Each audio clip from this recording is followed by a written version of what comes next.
Good morning, dear colleagues.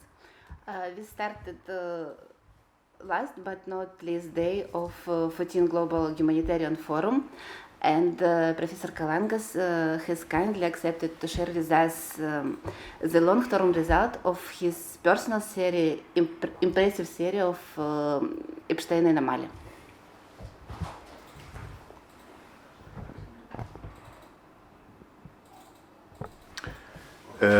Good morning, everybody.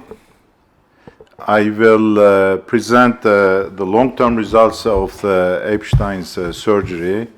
It's a personal series.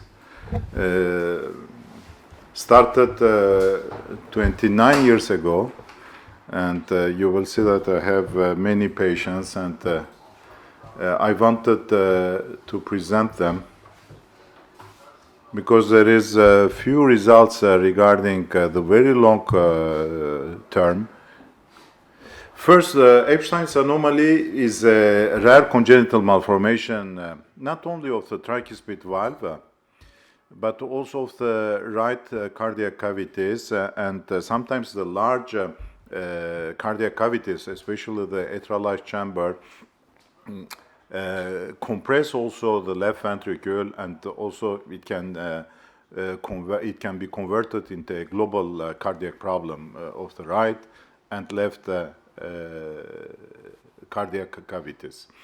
As you see here, during the intrauterine phase, there is some muscular attachments between the valvular tissue and the free ventricular wall.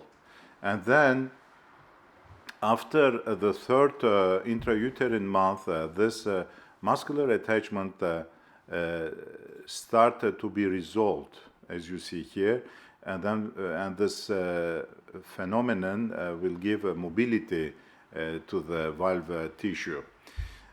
Probably in the Epstein's anomaly, there is a lack of resorption of this ventriculo-valvular attachments, as you see here, and for this reason, very often, we see that, especially the displaced septal and posterior leaflet, and especially in type D, the major part of also of the anterior leaflet are immobilized.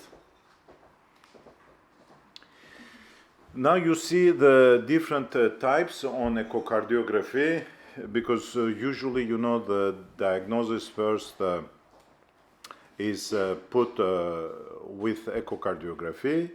Here you see a type D. There is the classification of the Epstein's anomaly belongs to Professor Carpentier, and there is 4 types.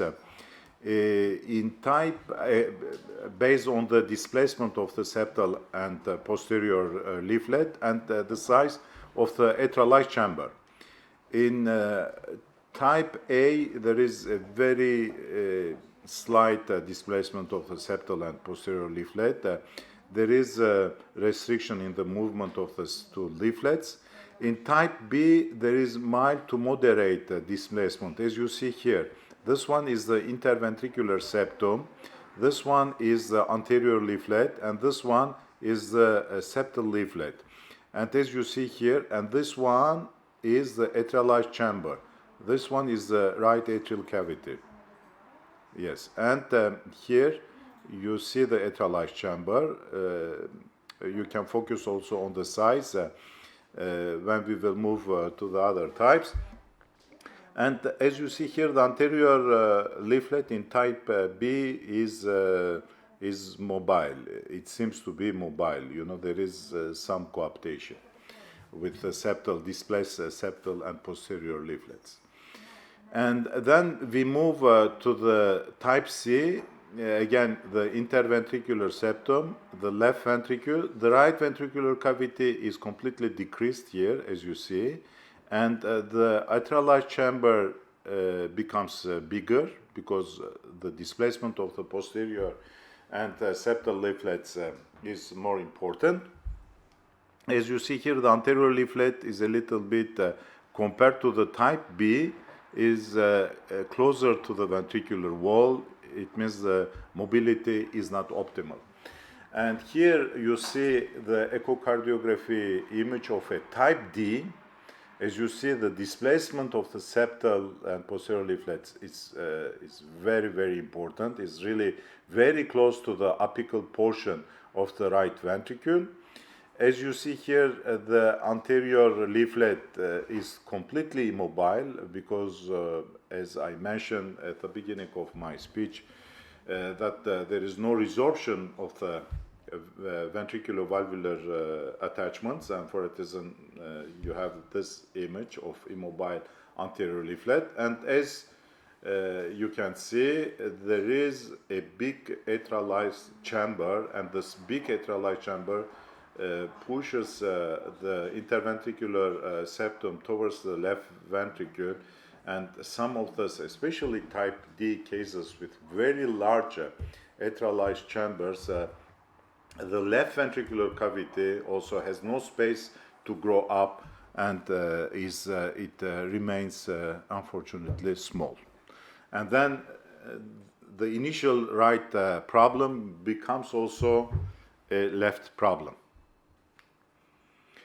Now, what is the targets of the surgical repair? First, the surgeon is supposed to restore a normal volume to the right ventricular cavity.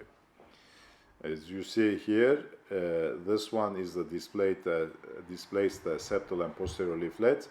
This one is the functional right ventricular cavity. This one is the atrialized chamber, and this one is the right atrium. As you see here, the atrialized chamber is hemodynamically dysfunctional sometimes and non-functional cavity. For this reason, you have to include this cavity to the side of the new right ventricular cavity after the Epstein's repair. And then the surgeon is also supposed to achieve a non-obstructive diastolic flow through the new tricuspid valve with a normal function, with limited or no regurgitation. And then when he is doing all these things, he has also to preserve the already impaired preoperative right ventricular contractility. It means, you have to be very careful, especially when you do your plication, not to harm the posterior descending artery, which is very close to the atrialized, to the posterior wall of the atrialized chamber, to the diaphragmatic wall of the right atrialized chamber, because this one also will play an important role in the postoperative outcome. Now, regarding the techniques according to the plication of the atrialized chamber, I will go back to 1958, and the first Epstein's repair was described and published by Hunter and Lilhai in chest in 1958, and they were doing at the time only the transverse plication of the atrialized chamber, as you see here. By this way, they are bringing up the septal and posterior leaflets to the physiological level of the annulus. Then Danielson developed his own technique, and he published this one in the Journal of Thoracic and Cardiovascular Surgery in 1992. Again, he continued as Hunter and Lilhai to plicate the atrialized chamber, but he started also repairing the tricuspid valve and combining also this repair with the right reduction arterioplasty.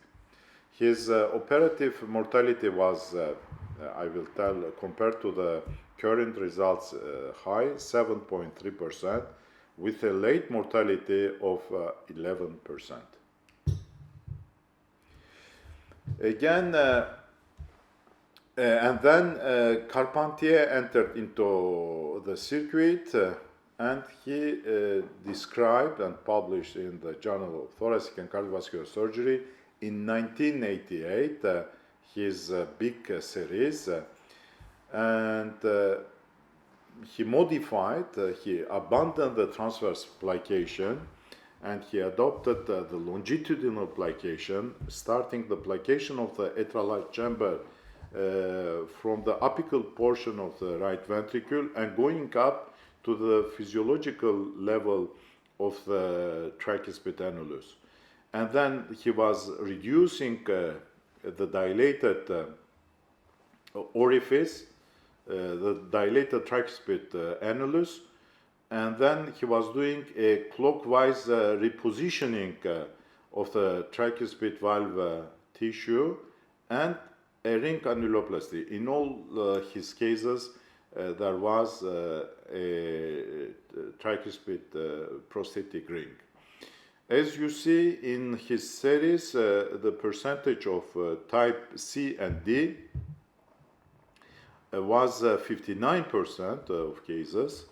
His operative mortality, again, you know, when you compare with the current results, high, 10%.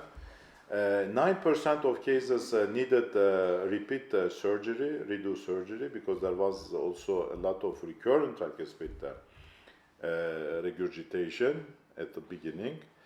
The actuarial survival at 10 years was 75%, and 22% of his cases in this series needed a cavo-bipulmonary shunt, a Glenn anastomosis.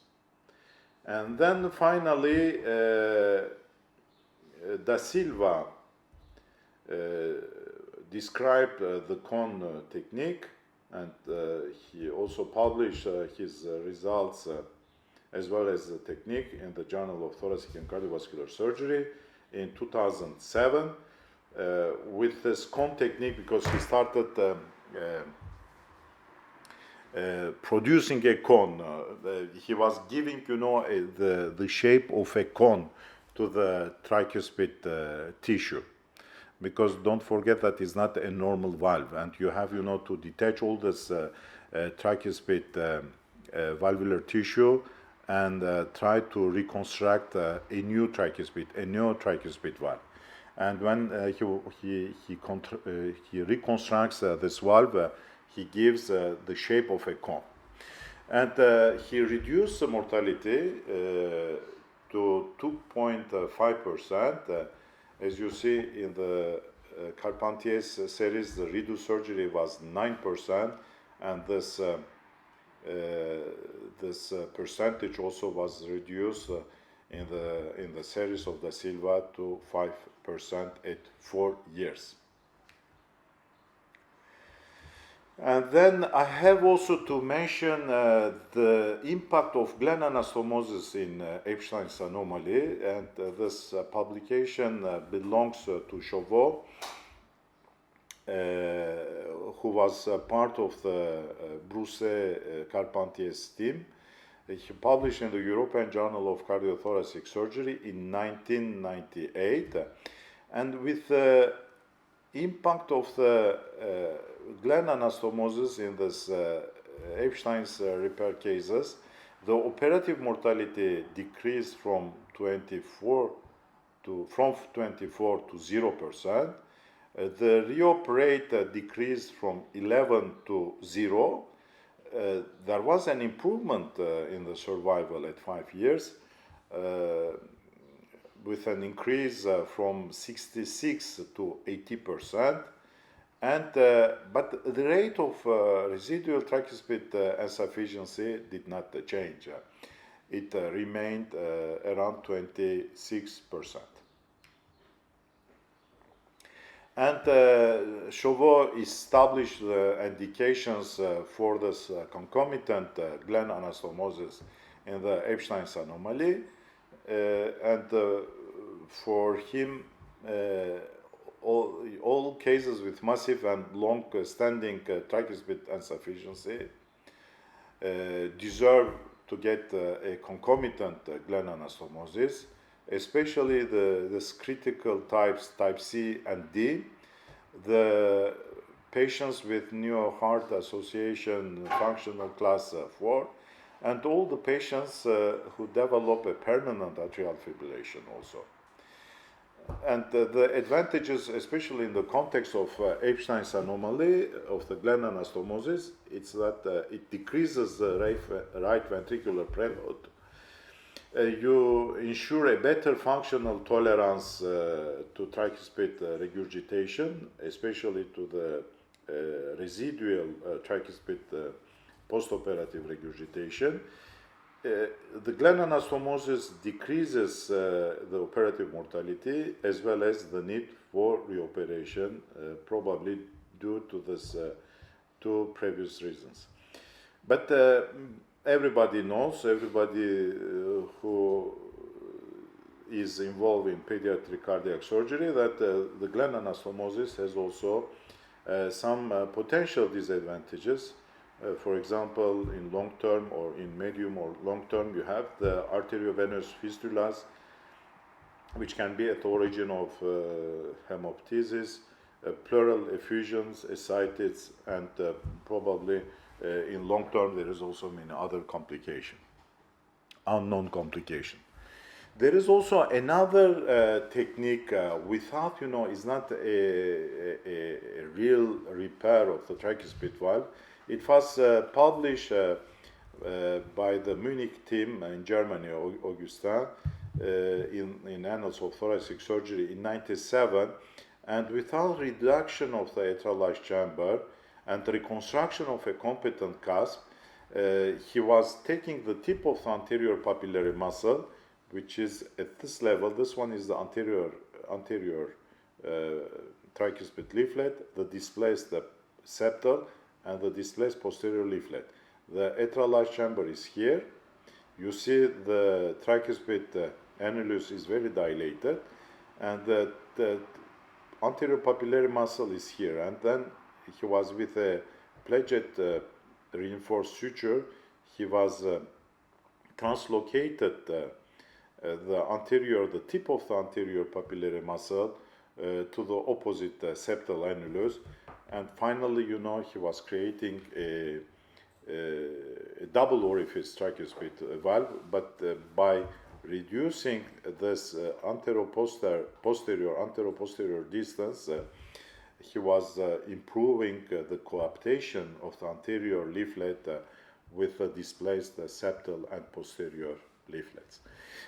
His operative mortality was 2.5% and the late mortality 12.5%. And then there is also Barnard from South Africa and Danielson also, who published also some cases of tricuspid valve replacement in the context of Epstein's anomaly.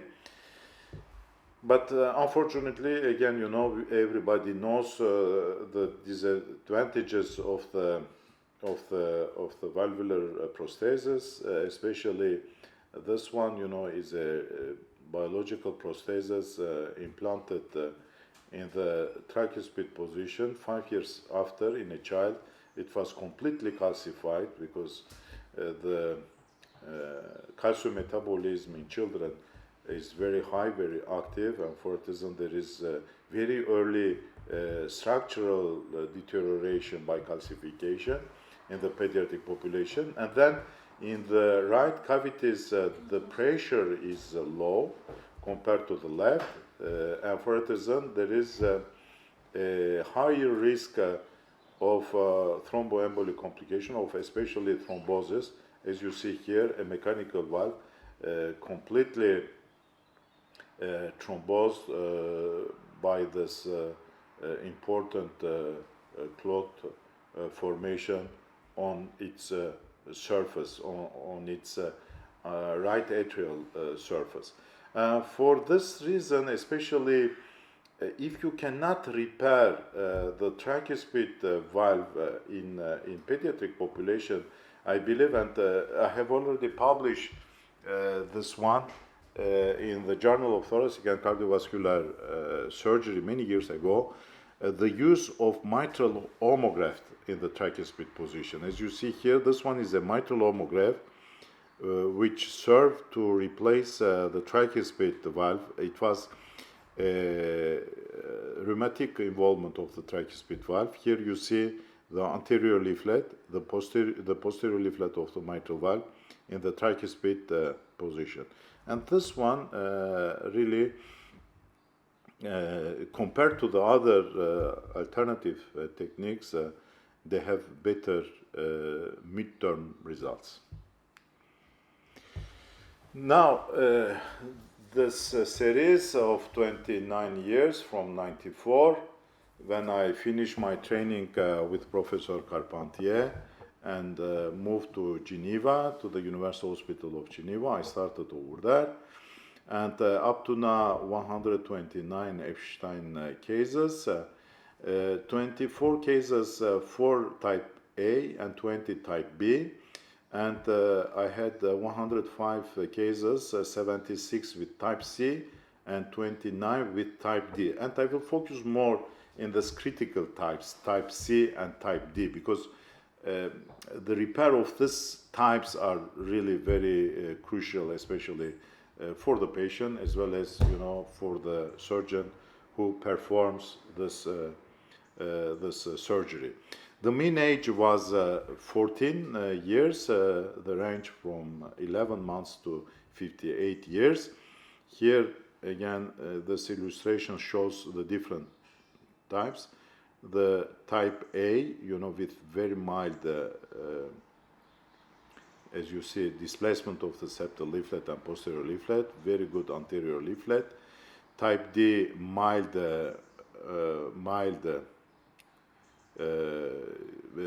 to moderate displacement, moderate to severe displacement in type C, and in type D there is this ventricular sac.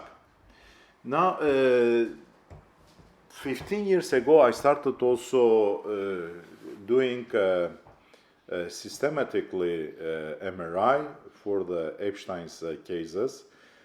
Because it's first an ideal diagnostic tool, because as you see, you have all the anatomic details for which sometimes you have difficulties to get them properly with echocardiography.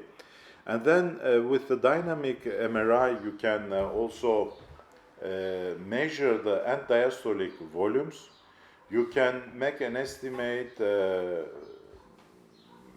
of the right ventricular function, and then not only, you know, I started asking, you know, for an MRI for these cases, but I was also doing the follow-up of the operated cases, but by yearly MRIs, because you can really, especially in children, you can clearly see the postoperative right ventricular remodeling.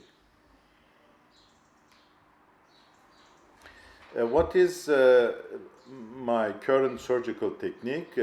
First, if on echocardiography, on pre-operative echocardiography, if there is a dyskinetic movement of the atrial arch chamber, I don't do a total plication. I do a central plication of the atrial arch chamber in order to convert it into an akinetic one.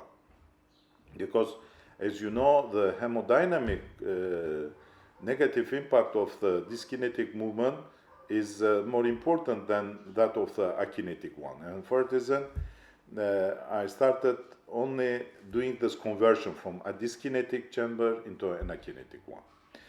If there is no dyskinesia, I stop doing plication of the atrial arch chamber, because I realized that we need the atrial arch chamber for the new right ventricular cavity. And then, as the description of Carpentier, I'm doing the detachment of the displaced septal and posterior leaflet, and 2/3 of the anterior leaflet from the native annulus. And then I placate according, you know, to the amount of the tricuspid valvular tissue. I do the plication of the dilated tricuspid orifice, and then I suture all these leaflets by doing the clockwise rotation of the anterior and posterior leaflets. I use also the septal leaflet to reconstruct a new anteroseptal commissure. I use in 16 cases the Carpentier-Edwards ring, and then I continued in 24 cases with the biodegradable ring. And then after that, I stop using the ring, because I will mention, because I have the impression with the use of ring, there is more heart blocks, AV blocks. And then I finish, this surgery with the reduction right arterioplasty. As you see here, when you don't use here, you see the right ventricular cavity. It's a type C. The displaced septal leaflet. The anterior leaflet is here. This one is the atrial arch chamber. And when you don't do, plication, as you see here, the new right ventricular cavity is bigger. If you completely plicate, again, this right ventricular cavity will remain very small, and probably for this reason, at the beginning of our experience with Epstein's anomaly, we noticed this high rates of operative and postoperative mortality. Yes, here you see the anterior leaflet, the papillary muscle, the displaced posterior, the displaced septal and posterior leaflets, the detachment of the septal, posterior, and 2/3 of the anterior leaflet, the reduction of the dilated tricuspid orifice, and then the clockwise rotation. We start, suturing all these leaflets by bringing up them from this. You see here the anatomic level of the insertion of the septal leaflet here. This one is the atrial arch chamber, and I'm bringing to the physiological level. And then all this non-plicated atrial arch chamber becomes part of the new right ventricular cavity. I had two cases in which we perform a concomitant ablation of the Wolff-Parkinson white. One case with an isthmic ablation, because this case had an atrial flutter. Is the isthmus is not, the isthmus of the aorta, is the isthmus of the right atrium, is this space between the orifice of the inferior vena cava and the posterior native annulus.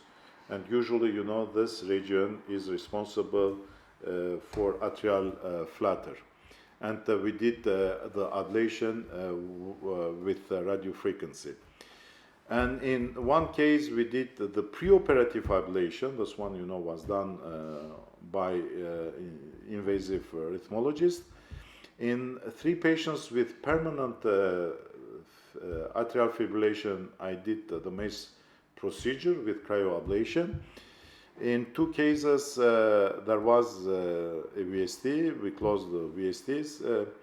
120 cases, they had patent foramen ovale and AST. Again, I don't, if there is a patent foramen ovale or AST, I close it definitely. I don't leave it. Sometimes, some surgeons, they recommend to leave, if there is high right postoperative right atrial pressures, to have, a mechanism of decreasing this high pressure on the right side, but I don't prefer. I try, to do an optimal repair, and not to have, high right atrial pressures. Especially, when I finish my surgery, I stay in the operating room for 1 hour, and I see, a little bit the evolution of the right atrial pressure. And if really this pressure exceeds 18 millimeter of mercury, I decide to do the gland anastomosis on a beating heart. Yes. And then one case with severe pulmonary valvular stenosis needed homograph implant. I had one case which had concomitant pulmonary commissurotomy, and one case with type D anomaly needed after the repair right ventricular assistance, and we were able, to win this child of 9 years old from the right ventricular assistance on postoperative day 9.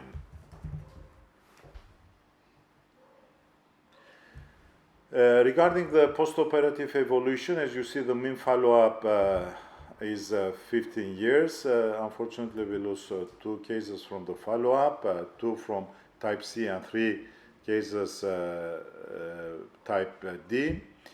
And there is only 1 postoperative death. 1 case needed tricuspid valve replacement recently, 6 years after surgery. As I have already mentioned, there was a successful weaning from right ventricular assist device on postoperative day 9. 6 patients needed pacemaker implantation. And now, regarding the last echocardiographic controls, as you see in the majority of type C cases, there is mild to moderate residual insufficiencies. Only in 2 cases we had moderate to severe. And one of this patient had residual pulmonary stenosis. And for that reason, in this case, I was obliged 3 months later, after the initial surgery, to do a gland anastomosis. And 1 patient had a paravalvular leak with moderate to severe insufficiency. There was a detachment of the running suture at the level of the interventricular septum suture line, and we fixed this paravalvular leak with pledget reinforced sutures. And in type D, as you see, the majority of the cases, 8 out of 26 cases, had mild to moderate residual insufficiency. In the remaining cases, there was no significant tricuspid regurgitation or a trivial one. Regarding the tricuspid gradients, as you see in type C, the mean postoperative gradient is around 3 millimeter of mercury. In type D, because there is less tricuspid usable tissue, and for that reason it's a little bit higher, 5.2%. In 1 case with type D correction, I had a mean gradient, tricuspid gradient over than 12 millimeter of mercury, and I was obliged to do the Fontan completion 1 year after the initial repair. Regarding the follow-up with MRI, as you see here in the non-plication group, if there is no dyskinesia, 27 patient, at 10 years the end-diastolic volume index is quite normal from type C as well as for type D. In cases with partial plication, if dyskinesia, we had 40 patients. As you see here, the end-diastolic volume is also, I will tell, quite physiological in type C and in type D, and 8 out of the 76 patients underwent gland anastomosis in type C. At the beginning of my experience as Carpentier, I was doing a total longitudinal plication, and I had 15 patients, and I started also following the patients by regular MRIs, and 10 years, you see that in the total plicated atrial chamber group, there is, compared to that, smaller and diastolic volume indexes. And all of them, unfortunately, had undergone gland anastomosis. It means, the plication increases also the percentage of the need for gland anastomosis. And then in MRI, I started also measuring the infundibular portion of the right ventricle because it's the most reliable measurement, the infundibular. There is no attachment, it's free, and you have very good image on MRI. And here the end diastolic volume was in the infundibular portion 25 millimeter per square meter. And finally, I check, my cases in which there was a need for gland anastomosis, and the cutoff, we establish a cutoff volume. If it's below 70 milliliter, there is really a need for gland anastomosis. It's really the infundibular and diastolic volume index is smaller than 70. In conclusion, I will tell that the amount of functional tricuspid valve tissue will determine the surface of the new tricuspid orifice. The ring annuloplasty will decrease the rate of recurrent tricuspid insufficiency because you will have a better coaptation between the tricuspid, the anterior leaflet, and the new reconstructed septal leaflet, because we do not only with this technique a monocasp, but a bicasp repair. And the ring annuloplasty decreases also the percentage of paravalvular leaks over the follow-up period, especially by decreasing the tensile stretch which will be applied on the tricuspid annulus. There is no statistical difference in terms of mean tricuspid gradients between ring and no ring patients in short term. No plication or partial plication technique of the atrial chamber will increase the volume of the new right ventricular cavity, resulting in less need for gland anastomosis. This one is very important. And as I have already mentioned, the total plication of the atrial chamber or preoperative end diastolic volume index smaller than 17 milliliter per square meter is a predictive risk factor for gland anastomosis. MRI, start doing MRI because MRI gives more reliable information regarding the right ventricular volumes and function. And in patients, I noticed also in patients operated before the age of 10 years, no plication or partial plication inducing a right ventricular remodeling. And I notice again, in this regular MRIs that there is a progressive increase in the thickness of the atrial chamber. It means that the wall of the atrial chamber becomes like the wall of the functional right ventricular cavity. There is less rhythm and conduction disturbances in no plication as well as no ring implantation group compared to total plication group. No potential risk of right coronary injury with no plication option. And now the question is, and I saw there is a lot of publications coming out, should Epstein's cases be operated on at asymptomatic or mildly symptomatic stage, as we do, with mitral valve repair, in order to preserve a better right ventricular function. But then, if you would like to operate, the asymptomatic or mildly symptomatic Epstein's cases, the surgeon has to get a perfect expertise in this field. Thank you very much.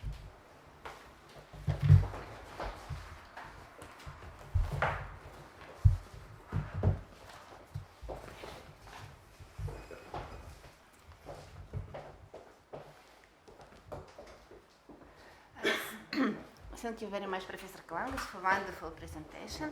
And we are going in for the next speaker, and I have great pleasure to present you Maria Maschini from Greece, Chief Intensive Care Nurse, and she will share with us training of nursing staff in Pediatric Cardiac Care Unit. Good morning for me. I'm Maria Maschini. I'm very glad to take part in this big scientific event. I'm coordinator of cardiovascular patients in Greece, and today we will talk about the training of nursing staff at pediatric ICU. Okay, let's start with this. And a small introduction on our theme, training nurses in the cardiac intensive care unit. is for delivering high-quality care to patients undergoing cardiothoracic surgery. In this paper, we'll analyze the stages of nurse education in this specialized unit, focus on the development of necessary skills and knowledge. Okay, let's see the role of ICU nurse. First of all, is caring about children, the most important part.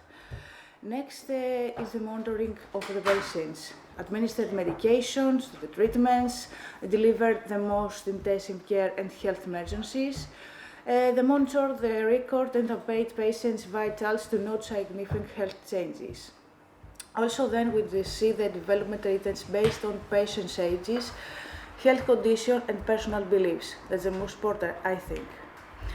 Okay, my role and the role of all educator is probably the most important part to promote excellence in child health through the provision of accessible and relevant education programs and clinical support. Next is enabling the nursing team to acquire and maintain and improve in practice, providing the support and being a resource to nursing of all levels of experience for ICU specialist care, pediatric cardiac specialist care, and general pediatric condition and care. The specialized training for ICU nurses in the cardiothoracic intensive care unit require a unique set of skills and competencies to effectively care for prospective thoracic patients. Training programs should emphasize this. Post-operative monitoring, continuous monitoring on post-operative patients. The ventilator management, proficiency in managing ventilators and understanding respiratory, all the parameters for patients who may require mechanical ventilation. Hemodynamic stability, the knowledge and the interpretation of hemodynamic parameters to ensure the stability of cardiovascular system in post-operative patients, and also IV fluid drips. Stimulation training is critical for ICU nurse education. Stimulated scenarios replicating prospective complication and emergency provide nurses with the opportunity to enhance decision-making skills and practice critical intervention on a controlled environment, as you can see. Let's see some scenarios, active participations, some seminars that encourage active participation for nurses. Rather than more listening, participants engage in discussion, exercise, and tabletop activities that promote active understanding of this material. Next step, we'll see the clinical scenarios, seminars that present clinical scenarios reflecting real challenges nursing may face in the ICU. These scenarios allows nurses to participate and practice these assessments and documents and make them decision makers. Also, we can see the collaborative learning. The seminars approach encourage collaborative learning where nurses work together to solve all the problems and see all the experience that they may have. Assessments and the feedback. Through the following the seminars, assessments and feedback are provided to ensure understanding of the material and improvement of skills. Next, we will see the updates of technological advancements. These seminars on the latest technological advancements in cardiac surgery provide nurses with the opportunity to stay informed about the most recent tools and the methods also that may impact patients' care. In this way, seminars education offers a very practical approach from the development of skills and the enhancement of nursing performance in the cardiothoracic intensive care unit. Okay, let's analyze some things about this.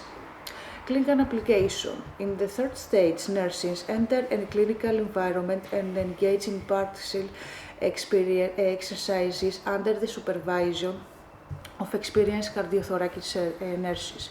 During this, they gain hands-on experience in patient care, managing medical devices, and also collaborating within the dynamic clinical settings.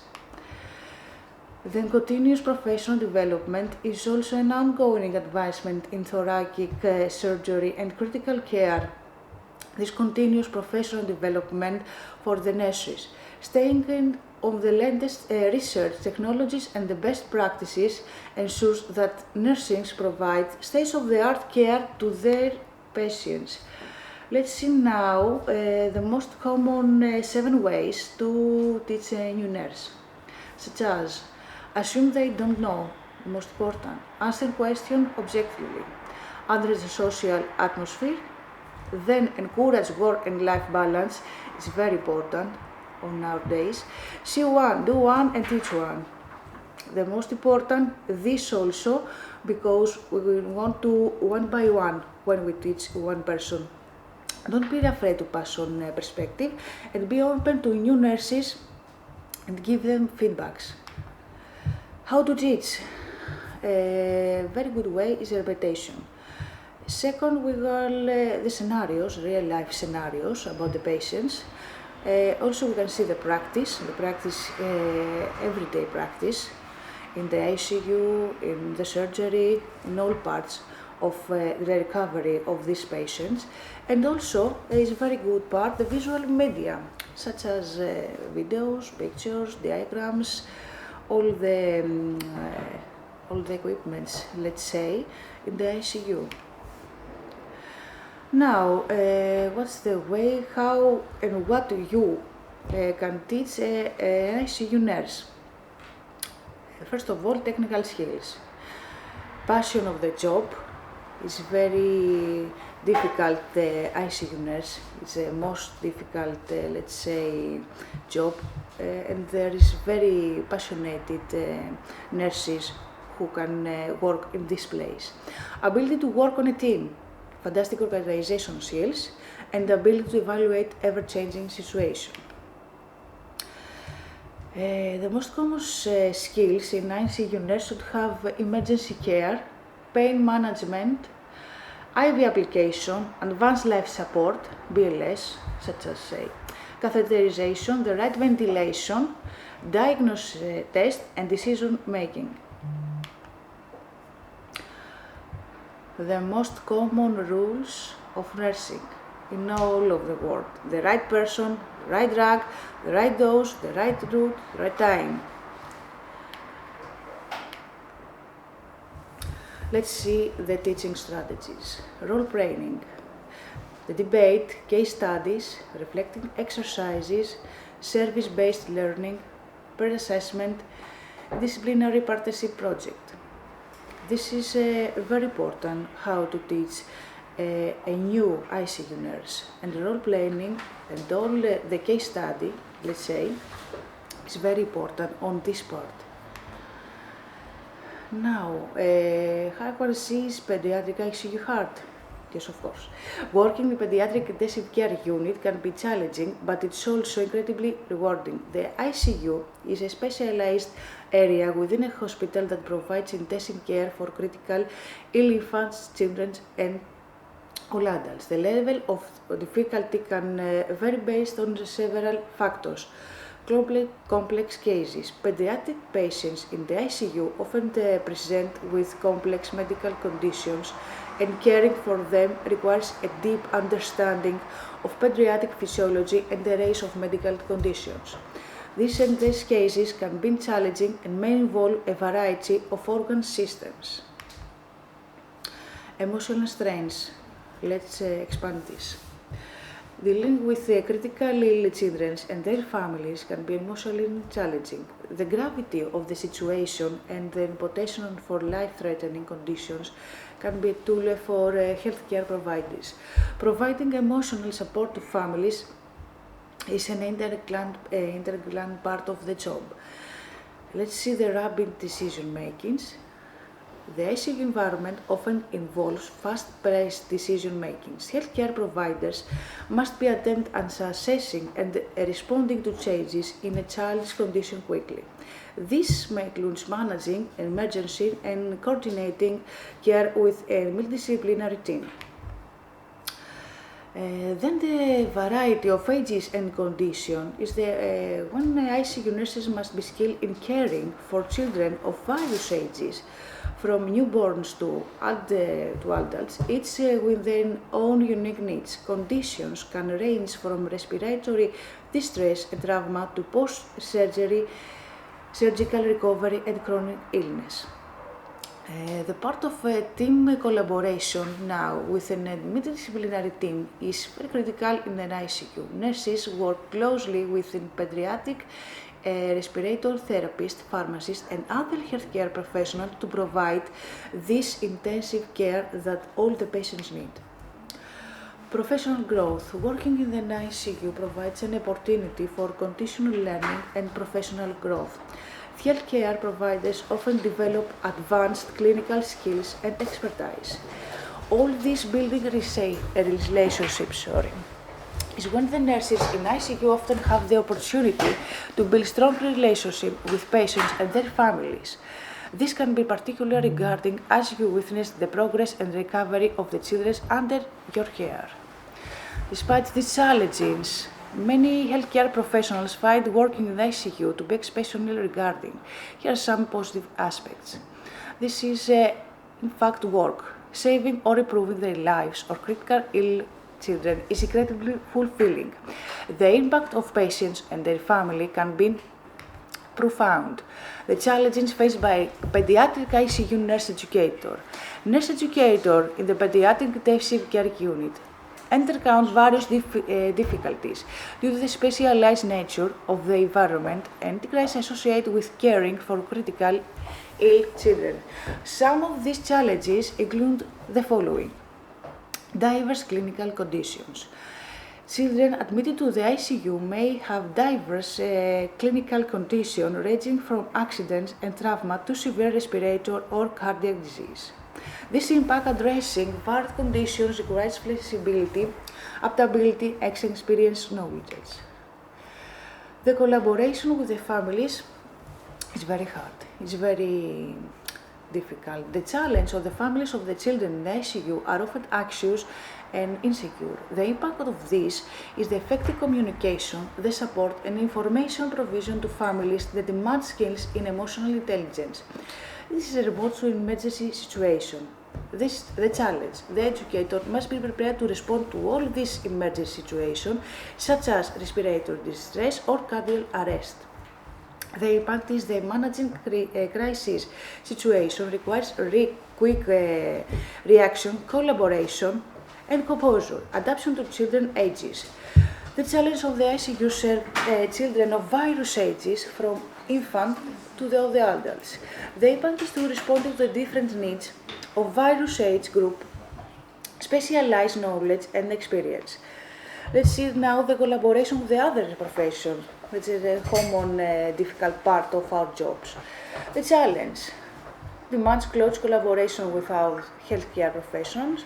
The impact is effective collaboration with doctors, the therapists and the other professions that require very good communication and teamwork skills so to come the right let's say good nursing care about the patients.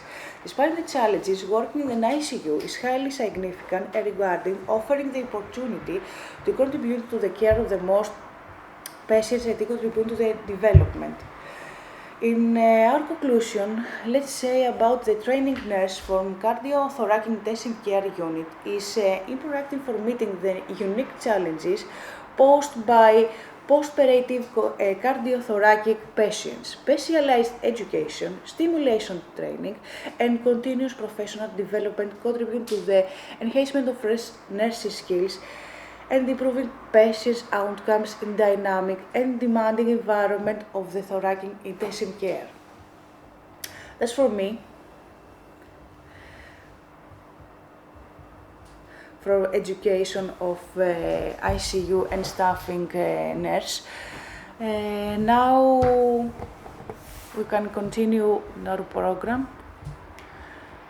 Thank you all for your attention. I hope you're doing all good.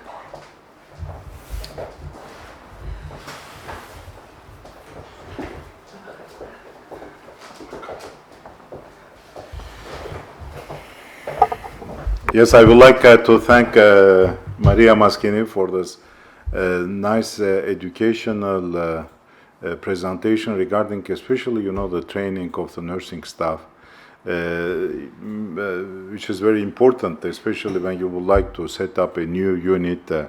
You have, is the most crucial part of the mission, especially of the surgeries, is the well functioning pediatric cardiac care unit, and this one, is this mission can be ensured if you have a very well trained people, nurses, and so on. Now I will present Dr. Jan Christensen, who was the General Secretary of this Global Forum on Humanitarian Medicine. I started with him in 2003 in Geneva, when I was the director of the cardiovascular surgery department at the University Hospital of Geneva, and he was my associate, the deputy director. And really, it was a great pleasure to collaborate with him.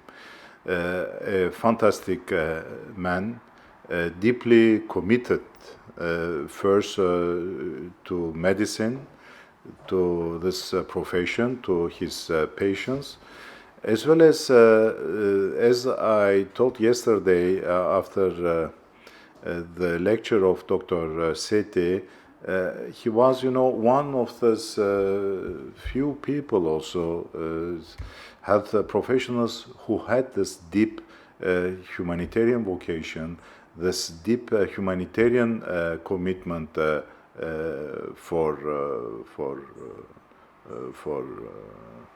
everything, he was doing in his professional life. There was, this humanitarian sensibility in all his actions.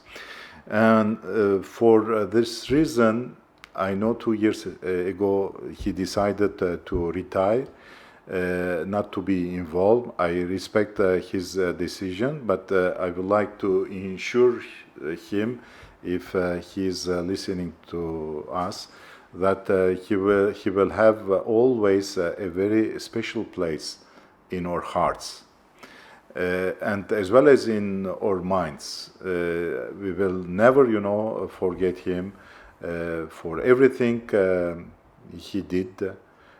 He contributed a lot, especially in the development of this global forums, and especially of the IQIC. He was one of the close collaborators of Professor Kathy Jenkins. He did also a lot for the promotion of this program. Jan, you will be always unforgettable for us. And I kindly ask Mr. Schneider, who was at that time when I was in Geneva, who was organizing this global forums every 2 years with us, and who had by this occasion the privilege and the opportunity to meet him more often and to collaborate, to make a presentation. And finally, the board of the Global Humanitarian Forum decided to keep him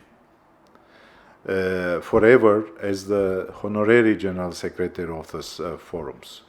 We will try, to find out another active general secretary, and if in the audience there is somebody who is interested in taking over, this position, he can send us his CV. But he has to be a very active man, especially in this field, with a lot of experience. But Jan Christensen will always stay as the first and the honorary general secretary of this forums. Thank you very much, Jan, for everything you did. And I wish you a very good retirement period in your life. Now, the movie of the presentation of Mr. Schneider is pre-recorded, is a movie, and I will kindly ask the technical team to make it play. Mr. President, ladies and gentlemen, good morning, or like we would say in Greece, Kalimera.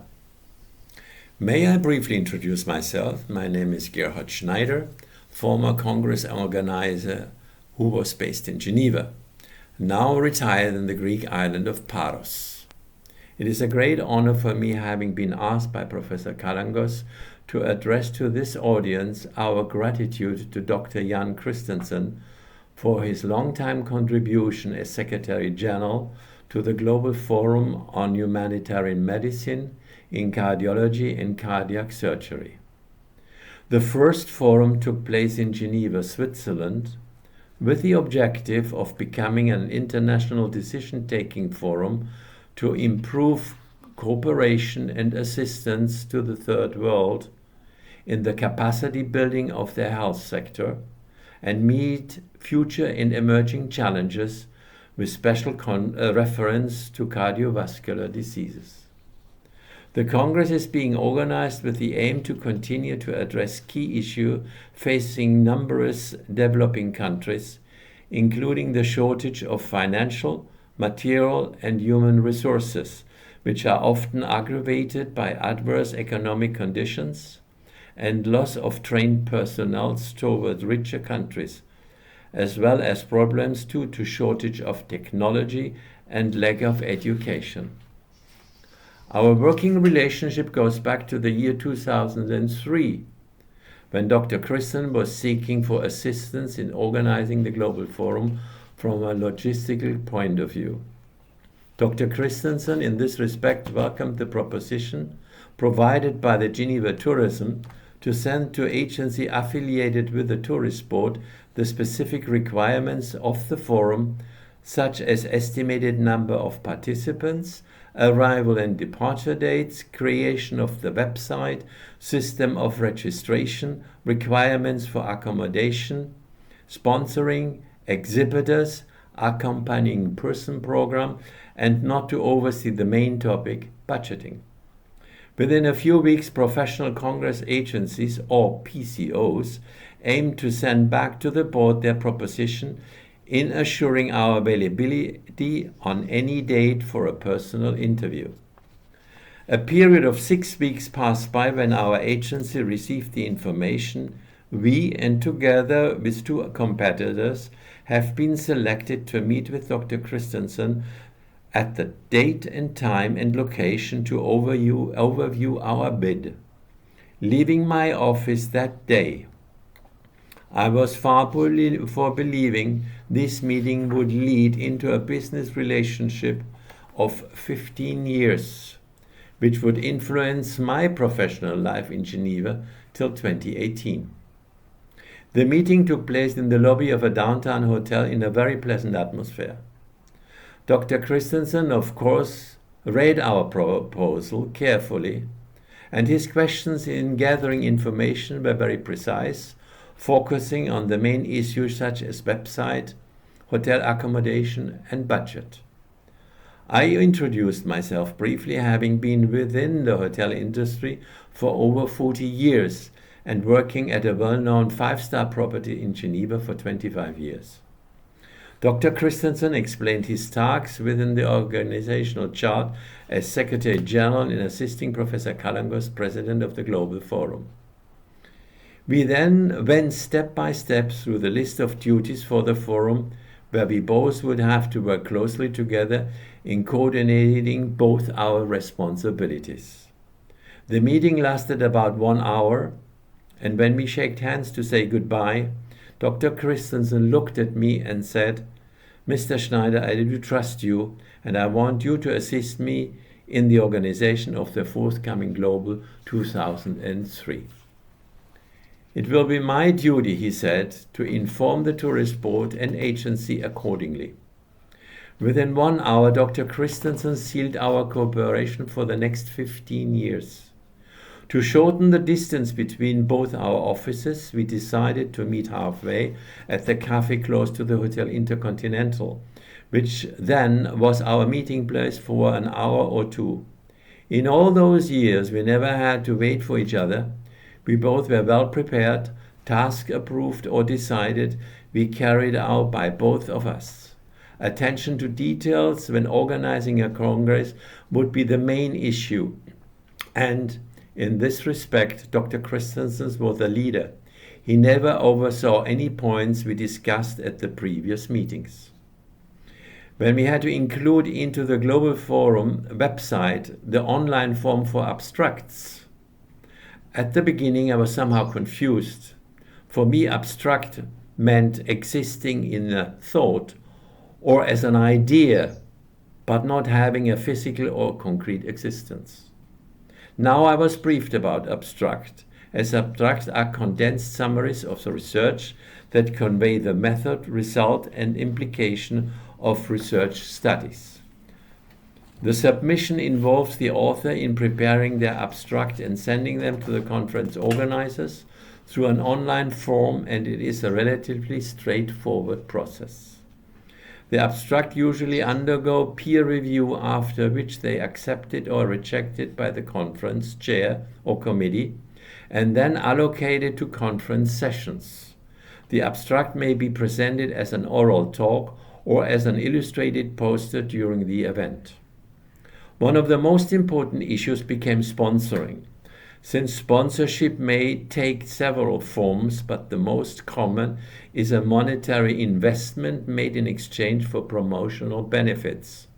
Companies have different marketing needs and business priorities, so an event organizer typically offers a range of sponsorship tiers. We, as the organizer, deliver access to the website. We assure signage at the forum, logo inside conference proceedings. Sponsor can have a stand in the coffee registration area of the conference where they can exhibit and demonstrate products if appropriate. While exhibitors have a higher level of interaction with attendees, sponsors by default have a higher amount of image placement. It is possible to have the same organization listed as both a sponsor and exhibitor. Invited speakers. The keynote address typically differs from the usual talk given by guest speakers in several ways. It is longer, it is delivered by someone whose presence at the event is a drawcard for potential attendees, and the keynote address is usually a microcosm of the event's theme. When organized in Geneva, the Global Forum took place at the Geneva University Hospital, supported by the Geneva Ministry of Health and the World Health Organization. With regret, the forum got cancelled when planned in Memphis, Tennessee, and unfortunately also in Marrakesh, Morocco. In addition to the scientific program, Dr. Christensen, in a cooperation with our office, were suggesting to the organizing committee a leisure program adapted to delegates and invited speakers. Great care was given to the choice of events, as such programs help to meet colleagues in a relaxed atmosphere, but also to discuss issues eventually subject for future forums. To point out just a few highlights, such as the piano concert at the Château de Preny in Geneva, speakers' dinners at the Hotel Intercontinental, or the boat transfer to the lake restaurant Lacustre, or more recently the dinner on the rooftop of a newly opened hotel in Athens. An accompanying person program was part of the forum. Like the conference participants, accompanying persons are warmly welcome to the conference. The forum has a list of suggested social programs, giving participants the opportunity to enjoy the city as well as to discover the culture and the history of the region. Consideration was given by the organizing committee to hold the 2017 forum in Turkey.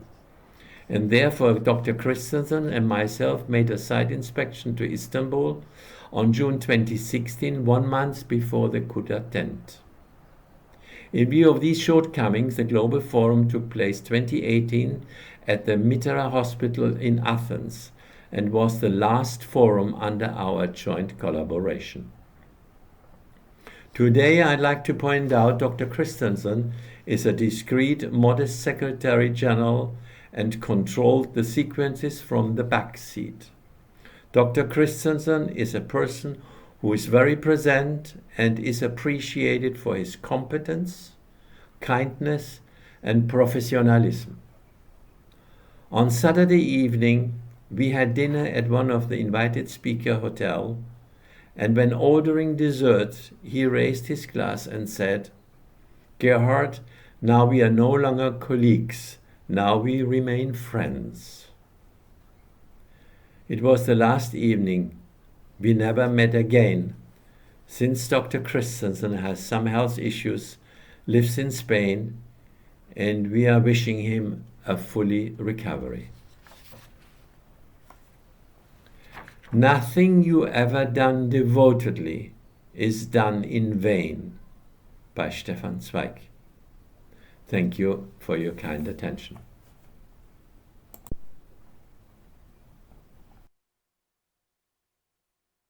Schneider, thank you very much for this nice tribute to Jan Christensen. And we are closing in this morning session. Next session will start at 11 o'clock under chair of Professor Petropoulos and Professor Kalangas. Thank you very much.